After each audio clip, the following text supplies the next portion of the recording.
The Joker, a creature of myth, an agent of chaos, a neglected outcast, a Broadway theater star? What the hell was that? Listen, don't let that movie distract you from the fact that the Joker is still one of the greatest supervillains of all time. Today, we're gonna do a deep dive into this character and see the way his meaning is rooted within the very foundations of who we are as human beings. My name is Kyle J. Shower, and welcome to The Kyle J. Show.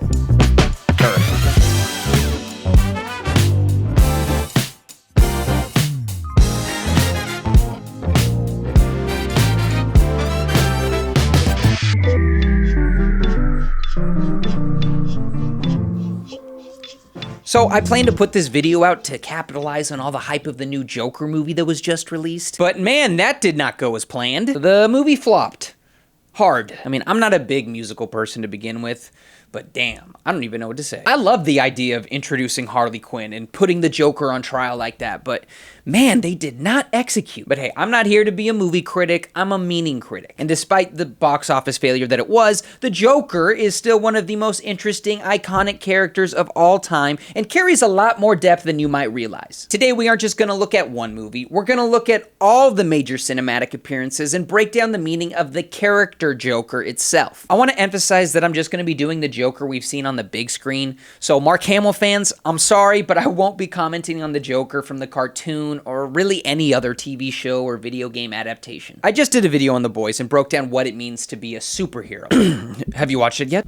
You really don't have to, but you should. I spent most of that last video absolutely trashing superheroes, but I'm switching things up today. We're gonna talk about how great supervillains are. I mean, there are still plenty of shitty supervillains, but let's be honest, a good supervillain story is a million times better than a good superhero story. I'm better! I am better! I mean, when was the last time you ever saw someone win an Oscar for playing a superhero? The answer is never. Yet the Joker character alone has not just one, but 2 Oscars. We've seen some incredible Joker performances in cinema over the years, from Jack Nicholson back in 1989, the late great Heath Ledger, yeah, not that one. And most recently, Joaquin Phoenix. Why did I say it like that? I know Joker 2 was far from being a hit, but I don't think anyone would say his acting was the problem. And the first one was just about as good as it gets. But really, I think supervillains are better because, low-key, they're more relatable. They're the opposite of the incredibly unreal, polished perfection that we see everywhere today.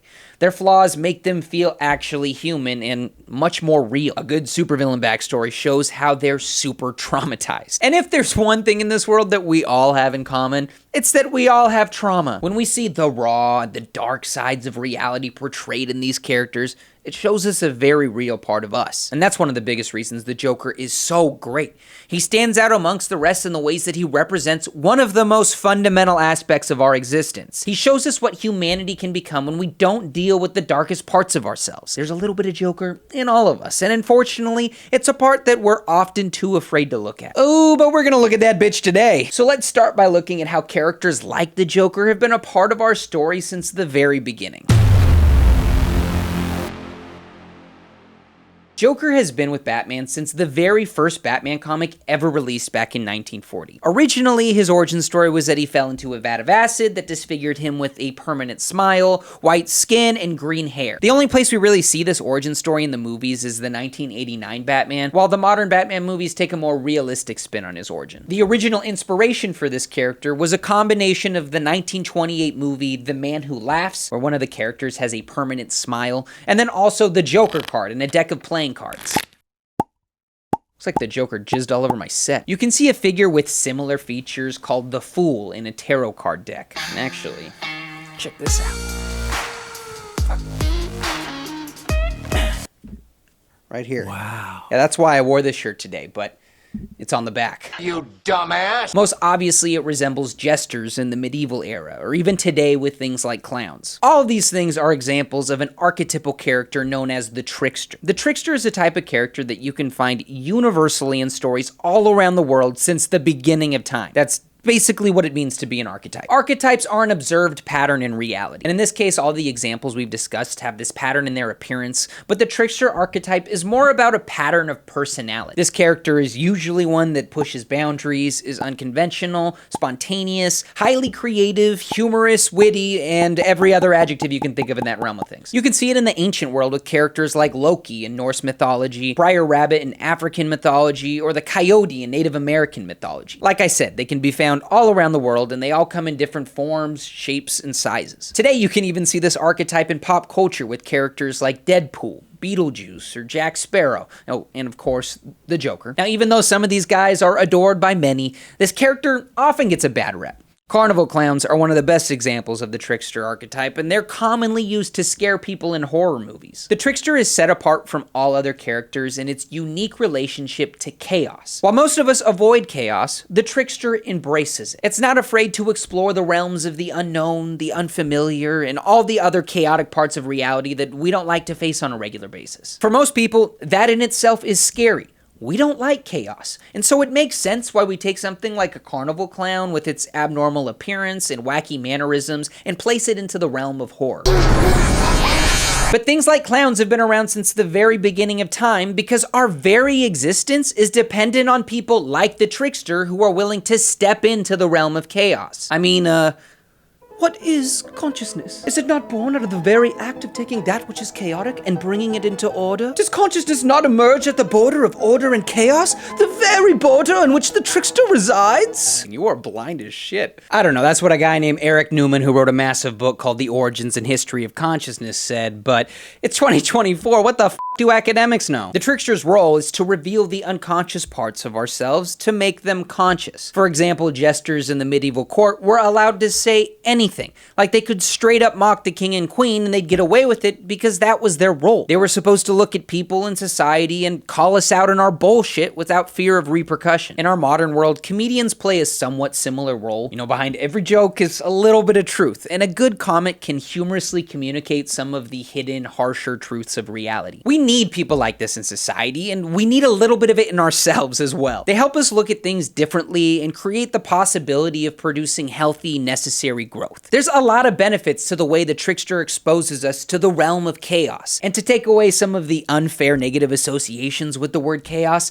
I like to look at it more like the realm of possibility. Now with that, of course, there's the possibility of things ending up bad, but there's also the possibility of things ending up good and actually better. It depends on us to decide how we want to orient the chaos or the possibilities. We could orient chaos for destructive purposes and be a villain like the Joker. Or we could orient chaos for constructive purposes and be a hero like another popular trickster, Batman. Bet you didn't see that one coming. I'm a little bit of a trickster myself. I'd argue that Batman is an example of the trickster hero. I mean, think about it. He stands outside and above the traditional common law. He doesn't really have a superpower. His specialty is that he has these highly creative gadgets, weapons, and vehicles he uses to fight crime. Just get those wonderful toys. And he's Bruce Wayne, the most popular figure in all of Gotham. Yet by concealing his identity as Batman, he's tricked the entire city. Now, I will admit, Batman is a very unusual, nuanced trickster. While everything I mentioned checks the boxes of the trickster archetype, there's a few boxes he still leaves unchecked. For one, he takes things a little too seriously. Why so serious? You don't really see him out here cracking jokes and having a good laugh with the boys.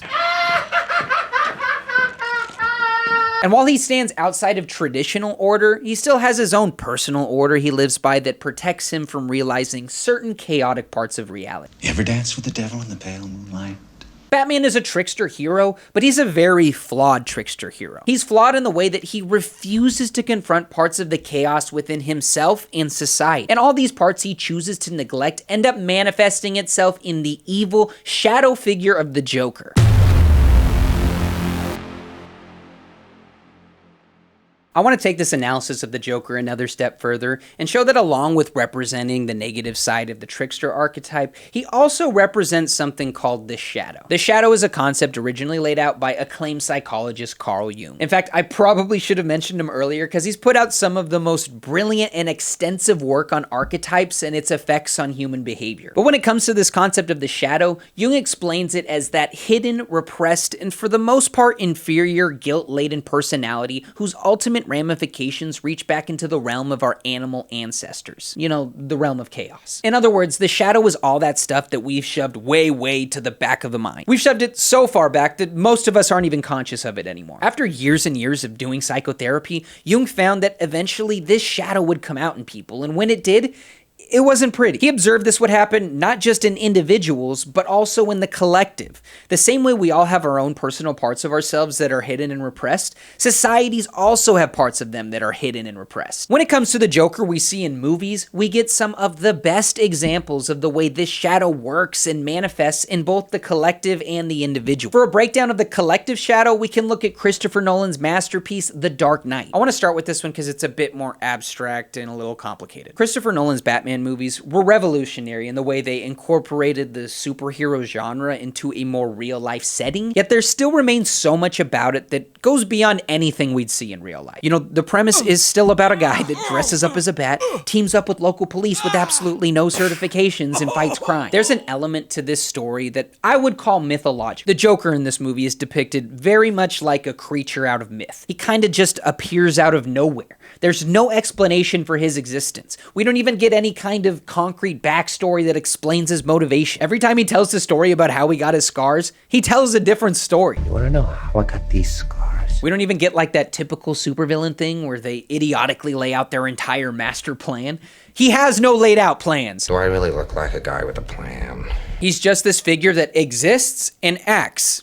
Nothing more. All these characteristics are reminiscent of evil spirits or demons in myths. People like Carl Jung would argue that the parts of our stories that are mythological and go beyond the material reality are attempts at explaining immaterial reality. Sometimes it's easier to use stories to explain immaterial things like order and chaos, archetypes, and everything that goes on in our psyche, like the concept of the shadow. The way our collective shadow manifests follows right in step with the way the Joker manifests in The Dark Knight. The character arrives at a very pivotal moment in the city of Gotham. Harvey Dent, with the support of Batman and Commissioner Gordon, are about to make the biggest crime bust in the city's history. They're about to lock up everyone and their mother. 549 criminals at once. 549 criminals. Come on. That's not real life. That is straight out of a myth. But let's take a step back and talk about this idea of locking people up as a means to solve crime. The head guys make bail, sure, but the mid-level guys, they can't afford to be off the streets long enough for trial and appeal. They'll cut deals that include some jail time. Think of all you could do with 18 months of clean streets. It's very idealist, to say the least, and not really realistic, even in our real world. It's kind of been known for centuries that locking people up in prison doesn't solve the problem of crime. It's a much more complex issue than that. Now, prisons may serve an important role in incapacitating dangerous individuals, but evidence suggests that for many offenders, especially the mid-level nonviolent crimes, alternative approaches like rehabilitation, community service, or restorative justice is a much more effective long-term solution. And it's not just in the prison systems where we see this short-sighted idealism. It's everywhere in modern politics. We think we can fix homelessness by moving them out of our cities, or fix immigration by building a wall. None of these are actual long-term solutions to our problem. They just hide or repress the problem. The mass incarceration schemed up by Harvey Dent, Batman, and Commissioner Gordon is not a solution to their collective problems. It's a repression of their collective problems. It's no coincidence that in this very moment of mass repression, the Joker, the collective shadow, manifests itself and reaps absolute chaos. I'm an agent of chaos. The Joker is a symbol for the natural consequences of a repressed collective shadow. He's the destructive force that lays waste to everything in its path when a society settles for a quick fix and refuses to confront their problems for what they really are. The Joker in The Dark Knight exemplifies the way our collective shadow manifests in society. It goes even further to show us the way it's capable of awakening the shadow within individuals. It's kind of like a demon that can possess people. At the end of the movie, we see how the spirit of the Joker more or less consumes Harvey Dent, turning him into Two-Face. Joker chose me. And there's no better place to see the way our shadow can consume and manifest in the individual than Todd Phillips' Joker. I won't have much to say about the second movie, but really quickly, in the first 3.5 minutes of it, they show a cartoon that recaps the central idea introduced in the first film. It's probably the only 3.5 minutes worth watching. It's set up like a classic Looney Tunes cartoon, and the title for it is actually Me in My Shadow. So in case you thought that I was pulling this connection between the Joker and the shadow out of my ass, I'm not. In it, they literally show this shadow consume the main character, which is exactly the overarching plot of the entire first movie. We follow the sad life of a man named Arthur Fleck, and we watch as his shadow slowly grows and consumes more and more of him with each tragic event. It's a heartbreaking story, and it highlights the terrible outcomes of a person who's subject to the combination of mental illness and abuse. His mental illness distinctly comes out through this medical condition where he has sudden, frequent, and uncontrollable laughter. For this alone, we see him get bullied and treated as subhuman. We also see that he has very vivid delusions. It's not clear if they're actual hallucinations, but at one point he imagines himself being on his favorite late night talk show. And then more disturbingly, he imagines himself in a relationship with his neighbor, which, as you might have guessed, she wasn't too happy about. And then comes the never-ending abuse. We see him abused by strangers when the kids steal his sign and beat him up at the beginning of the movie. And then later on, he ends up getting jumped by some guys on a train, but you know, he ends up killing those dudes. He gets abused by his friends. His coworker Randall, who seems to be looking out for him, ends up telling a lie to his boss that gets him fired. And yeah, he ends up killing Randall too. He's also abused by his own family. His mother keeps the truth of his entire life a secret. She can be likened to another popular archetype known as the devouring mother, infamously laid out in Sigmund Freud's Oedipus complex. If you know, you know. It's a pretty popular character in fairy tales with like Maleficent and Sleeping Beauty, Mother Gothel from Tangled, or Fairy Godmother from Shrek. Mummy can handle this. It's basically the type of mother who's crazy overprotective. They hold on to their child so tight that they're never able to grow up and become their own individual. This can evidently be seen in Arthur Fleck's odd childlike mannerisms. She always tells me to smile and put on a happy face. She says I was put here to spread joy and laughter. And in case you didn't see the pattern at this point, yes, he ends up killing his own mother. And lastly, he's abused by the system. Right when he's really going through it, the government cuts funding for the program that was offering him therapy and medication for his condition. They don't give a shit about people like you, Arthur. We also see him mocked on the Murray Franklin show, broadcasted out to people everywhere. Whether it's the government or our popular entertainment, the greater system that we're all a part of fails him. And at the end, this of course pushes him to the most iconic killing of the movie. Get what you deserve! Within everything that led up to this violent ending, we see a man who is a deeply repressed individual. He writes in his journal, "The worst part about having a mental illness is people expect you to behave as if you don't." His delusions show his desire to be acknowledged and loved. He doesn't even believe that the people around him think he exists. For my whole life, I didn't know if I even really existed. In many ways, the movie showed that the reason for all the ways he was repressed was because of things that was out of his control. The mental illness, the family he was born into, the society that failed him, and this aspect of the movie upset a lot of people. The movie was criticized for painting Arthur Fleck as a victim, and the victimization seemed to justify his actions. I mean, there were even people in the film who saw him as a good guy and used him as a symbol for the political movement called Kill the Rich. Many found it problematic how it tried to get us to empathize with the bad guy. We sat down to write a movie about empathy and the lack thereof in the world. We wanted to make a movie about the power of kindness. Now let me be perfectly clear. I don't blame people for not wanting to empathize with this character. Especially with the rise in mass shootings, this character hits a little too close to home.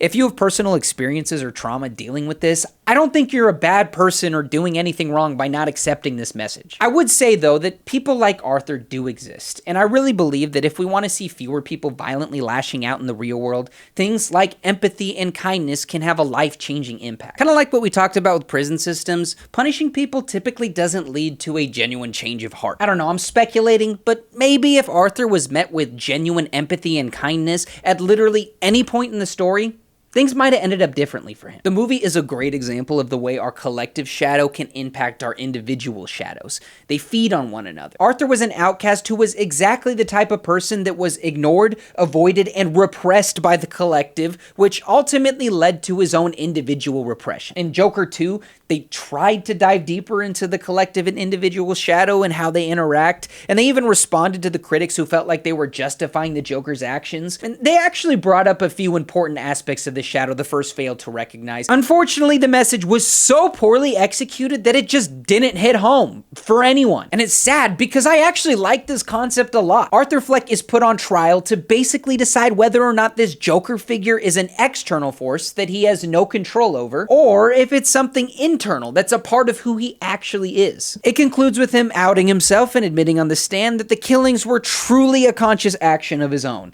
which kind of came out of nowhere. It was just weird. He was really leaning into the Joker character for the entire movie, and then without really any kind of buildup, he just changes his mind. Which, like I said, I'm not mad at his decision. I just wish as an audience member, I was a little more emotionally invested in his struggle to come to this decision. Even though the message fell flat, it does happen to line up much better with Carl Jung's idea of this shadow that is actually a part of who we are. And that's important, because if we're not careful, we can use ideas like being possessed or being a product of the environment as an excuse for awful behaviors and actions. Jung believed we have a responsibility over our shadow and that we have to be held accountable for the ways in which we choose to deal with it. Batman and Gotham City are a lot like many of us in that we want to take all the bad parts of ourselves and reality and throw it behind bars. But when we neglect, ignore, and rid ourselves of the parts that we don't like, we create a monster. We create the Joker. Instead, what we need to do is confront the chaos and enter into a relationship with our shadow.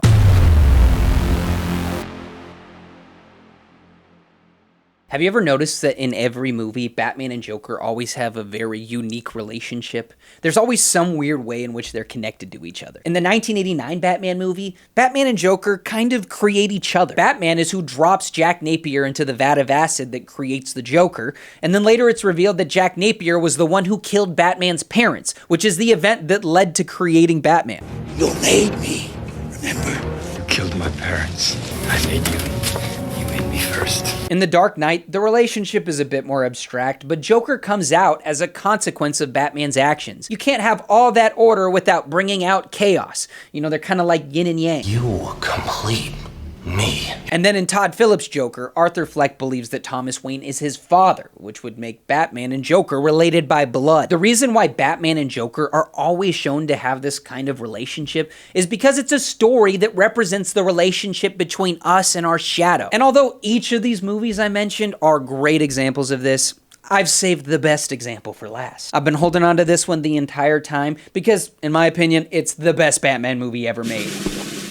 The Lego Batman movie. The entire plot of the Lego Batman movie is explicitly the fact that Batman refuses to acknowledge his relationship with the Joker. It's too funny. The Joker tries to define the relationship and ends up getting his feelings hurt because he thought that what they had was something special. Are you seriously saying that there is nothing special about our relationship? Batman doesn't do ships. What? As in relationships. There is no us. Batman and Joker are not a thing. I don't need you. Joker is then motivated to convince Batman that he is truly special to him by committing the biggest crime that Gotham has ever seen. You're trying to entrap me into a relationship. Joker gets himself sent into something called the Phantom Zone that holds all the greatest villains from all different kinds of stories. God, I love shit that's meta. Who doesn't want to see Sauron, Voldemort, and Godzilla team up? Joker establishes himself at the top of the hierarchy amongst all the greatest supervillains. He kind of becomes the GOAT of supervillains, but Batman still refuses to commit to a relationship. I hate you. Oh, that's nice. Now you say it. Me too. So Joker decides to break up with him once and for all. And from here we watch as Gotham literally gets divided and split in half. All this goes to show us that when we refuse to enter into a relationship with our shadow, all that's repressed will come out to destroy us. All these stories of Batman vs. Joker are a warning. They're meant to teach us that we need to deal with the darkest parts within our societies and within ourselves, or else it'll manifest in the worst ways imaginable. Everyone carries a shadow, and the less it is embodied in the individual's conscious life, the blacker and denser it is. If it is repressed and isolated from consciousness, it never gets corrected, and is liable to burst forth suddenly in a moment of unawareness. Carl Jung shared the same warning we see in this character Joker, as he saw the real-life ramifications of this in all the years he spent as a psychotherapist. It's a very real part of the world we live in. It's well known that right after Heath Ledger played the character Joker, he ended up overdosing on a combination of drugs he was taking for the sake of his mental health. I know a lot of people have speculated that this was because of the Joker role he played. I'm not going to go as far as to say that, because who knows what he was going through. But I will say with a fair amount of confidence that people are brought to very dark places because of the agent of chaos that very much exists in reality. It's also worth noting the tragic events in Aurora, Colorado, where a guy dyed his hair, went into a screening for The Dark Knight Rises, and killed 12 people and injured many more. I apologize for getting so dark here by bringing up these awful events, but I gotta emphasize that all this is very real. So much so that it can be dependent on our very survival. To help his patients, Carl Jung practiced what he called integrating the shadow. It's the idea of confronting all the chaos within ourselves and bringing it to consciousness in order to make it a part of you. Think about the trickster archetype we discussed earlier. The trickster has the ability to take chaos and orient it towards something constructive or destructive. When one integrates the shadow, they're able to recognize their own chaos and use it for good. In a way, it's kind of like how Batman used the pain of losing his parents and oriented it towards bringing justice to our world. Now, I don't love that example because dressing up and fighting crime is cringe as fuck, but we can make it more practical. You know, you can use your trauma as a means to empathize, walk alongside others, and make a difference. And like I said earlier, we all got trauma, so apply this however you will. If you want more ideas on how to integrate your shadow, I don't know, get off YouTube and go see a therapist or something. Either way, a great place to start is by accepting your relationship with the shadow. At the end of the Lego Batman movie, we see a picture of this integration in the form of Legos. As Gotham is splitting into two, Batman finally confesses his true, deep down hidden feelings for the Joker. You're the reason why I get up at 4 o'clock in the afternoon and pump iron until my chest is positively sick. So if you help me save Gotham, you'll help me save us. You just said us.